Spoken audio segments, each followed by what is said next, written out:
कोई भी भाषा का विरोध नहीं है, किसी भी विदेशी भाषा का विरोध नहीं करना चाहिए, परंतु आग्रह हमारी भाषा को महिमा मंडित करने का होना चाहिए। आग्रह हमारी भाषा को बोलने का होना चाहिए, हमारी भाषा में सोचने का करना चाहिए। भाषा सिर्फ संवाद का माध्यम नहीं होती, एक राष्ट्र की आत्मा होती है। सबसे पहले तो मैं राजभाषा हिंदी और भारतीय भाषाओं के जितने भी प्रेमी हैं, वो सभी को देश भर में जहां कब पर भी बैठे हैं, वो सभी को बहुत बहुत बधाई देना चाहता हूं, क्योंकि आज दिन है राजभाषा विभाग की स्वर्ण जयंती समारोह। 50 साल पहले 1975 से लेकर 2025 तक की ये यात्रा, जब भारत की आजादी की शताब्दी होगी, तब मुझे विश्वास है कि भारत के स्वाभिमान के पुनर्जागरण के जितने भी प्रयास हुए हैं, वो सभी प्रयासों के इतिहास में राजभाषा का नाम स्वर्णिम अक्षरों से अंकित कर दिया जाए। एक समय था जब राजभाषा विभाग की स्थापना हुई। उद्देश्य यह था कि हमारा प्रशासन हमारे देश के नागरिकों की भाषा में चले। देश का एक आम किसान, एक मजदूर, एक छोटा सा बच्चा और बड़े से बड़ा व्यक्ति समझ पाए, ऐसी भाषाओं में हमारा प्रशासन चलना चाहिए। और ये लोकतंत्र के मूल उद्देश्यों में शामिल है कि देश का प्रशासन देश के लोगों की भाषा में होना चाहिए। और एक प्रकार से भारत के आत्मसम्मान को जागरूक करने के लिए भी भारतीय भाषाओं का उपयोग प्रशासन में हो, ये बहुत जरूरी था, क्योंकि कोई भी देश अपनी भाषा छोड़कर अपनी संस्कृति, साहित्य, इतिहास और जीवन के संस्कार, समाज जीवन के संस्कार, उसको चिरंजीव नहीं रख सकता।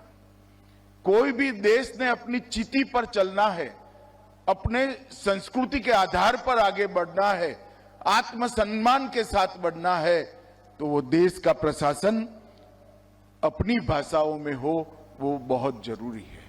इस महान उद्देश्य के साथ राजभाषा की शुरुआत हुई और 50 वर्ष की ये यात्रा आज ऐसे मकाम पर आकर खड़ी है कि यहां हमने इसको आगे ले जाने का हमारा प्रयास और आगे ले जाने का हमारा पूरा रास्ता तय करने की जरूरत है। संघर्ष, साधना और संकल्प, ये तीनों के आधार पर ये 50 साल की यात्रा को हमने आज समाप्त किया है।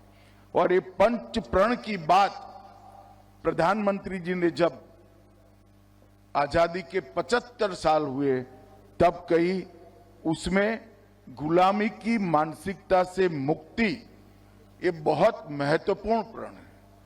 और जब तक व्यक्ति अपनी भाषा का गौरव नहीं करता, अपनी अभिव्यक्ति अपनी भाषा में नहीं करता, अपनी सोच, विश्लेषण और निर्णय करने की क्षमता को अपनी भाषा में नहीं गढ़ता, हम गुलामी की भाषा से, गुलामी की मानसिकता से मुक्त नहीं हो सकते। कोई भी भाषा का विरोध नहीं है, किसी भी विदेशी भाषा का विरोध नहीं करना चाहिए, परंतु आग्रह हमारी भाषा को महिमा मंडित करने का होना चाहिए।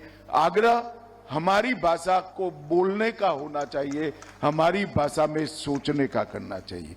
और पूर्णतः विकसित राष्ट्र की संकल्पना तभी हो सकती है जब विरासत को परिभाषित करने का भाषा एकमात्र माध्यम है, इसका महिमा मंडन हो। जहां तक देश का सवाल है, भाषा सिर्फ संवाद का माध्यम नहीं होती, एक राष्ट्र की आत्मा होती है। हमारी जड़ें, हमारी परंपराएं, हमारा इतिहास, हमारी पहचान और हमारी जीवन संस्कृति, ये सभी भाषा से कटकर आगे नहीं बढ़ा सकते। और भाषाओं को जीवंत रखना भी इतना जरूरी है और भाषाओं को समृद्ध करना भी इतना जरूरी है। ये सभी प्रयास हमने आने वाले दिनों में सभी भारतीय भाषाओं पर के लिए और विशेषकर राजभाषा के लिए करने चाहिए।